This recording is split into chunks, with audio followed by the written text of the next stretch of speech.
नमस्कार. आपण आज कोकण डायरीज भाग 5वा यामध्ये बघणार आहोत की उन्हवरे या गावातील नैसर्गिक गरम पाण्याचे झरे. तर दापोली शहरापासून 35 किलोमीटर अंतरावर उन्हवरे हे गाव आहे आणि या गावामध्ये गरम पाण्याचे झरे आहेत आणि कुंड आहेत. या कुंडात वर्षाचे 12ही महिने गरम पाणी असते, कारण येथील गरम पाण्याचे झरे कधीही आटत नाहीत. उन्हाळा असो वा पावसाळा, येथील पाण्याची पातळी कायम एकसमान असते आणि पाण्याच्या तापमानातही अजिबात फरक पडत नाही. येथील झऱ्यांचा वेग ताशी 8 ते 10 हजार लिटर आहे आणि पाण्याचे तापमान 70 अंश सेल्सिअस. या पाण्यात गंधक आणि कार्बन डायऑक्साईडचे मिश्रण आहे.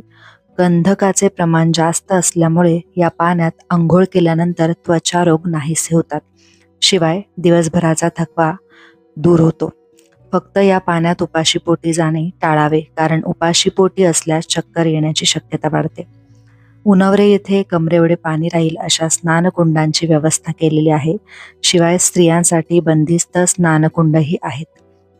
तुम्ही पाहू शकता, इथे पाण्याचे असे कुंड आहेत गरम पाण्याचे